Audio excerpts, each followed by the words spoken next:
আসসালামু আলাইকুম বন্ধুরা, এই যে আমরা চলে আসলাম আজকে উত্তরার বালি রেস্টুরেন্টে। তো এখানে যেহেতু শনিবার আমাদের বন্ধ ছিল উইকেন্ডে, সো আমরা ফ্রেন্ডরা মিলে উত্তরা মেট্রোতে করে চলে গিয়েছিলাম। উত্তরা সেন্টারে নেমে বালি রেস্টুরেন্টটা খুব বেশি দূরে না, এখানে আমরা ওয়াকিং ডিস্টেন্স হেঁটেও যেতে পারি বা অটোতে করেও চলে যাওয়া যায়। তো এই যে ঢুকে এখানে ওদের এন্ট্রান্সটা চমৎকার সাজানো। তারপরে উপরে উঠে কেউ উপরে উঠে যেতে পারে, ওরা এভাবে আর্টিফিশিয়ালি সব কিছু সিঁড়ি দিয়ে, তারপরে ছাউ দিয়ে মানে ছাউনি টাইপের করে, তারপরে বসার কিছু স্পেস করে সুন্দর করে স্পেস করেছে। বা এখানে থেকেও খুব সুন্দর লাগছিল উপর থেকে ভিউগুলো। তো ওখানে গিয়ে আমরা কিছু ছবি তুলেছিলাম, দেখেছিলাম। তো ছোটোখাটোর মধ্যে রেস্টুরেন্টটা খারাপ ছিল না।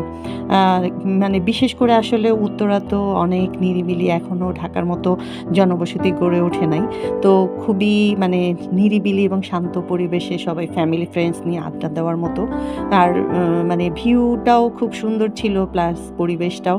এই যে এখানে বসার জন্য সুন্দর সুন্দর জায়গা ছিল, ছবি তোলারও অনেক সুন্দর। আমরা অনেক ছবি তুলেছি, আড্ডা মেরেছি।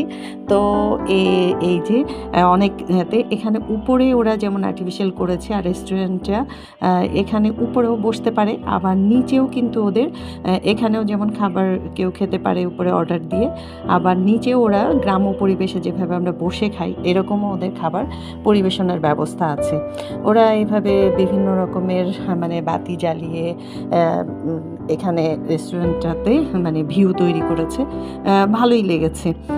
মানে আমরা যদি মানে এই যে এভাবে নিচে বসে খাবার পরিবেশন করতেছে এভাবে, আবার নিচেও যেও কেউ আড্ডা মারতে চায়, নিচেও এখানে পানি দিয়ে ওরা মাছের ব্যবস্থা করেছে। এখানে কেউ মানে একটু মানে নিজের মতো করে ওখানে আড্ডা দেওয়া, গল্প করা, দেখা, ন্যাচারাল ভিউ সব কিছু মিলিয়ে আসলে রেস্টুরেন্টটা খারাপ ছিল না। খুব বেশি বড় না, অল্পর মধ্যে, ছোটোখাটোর মধ্যে কিন্তু গোছানো ছিল। সবাই ঘুরে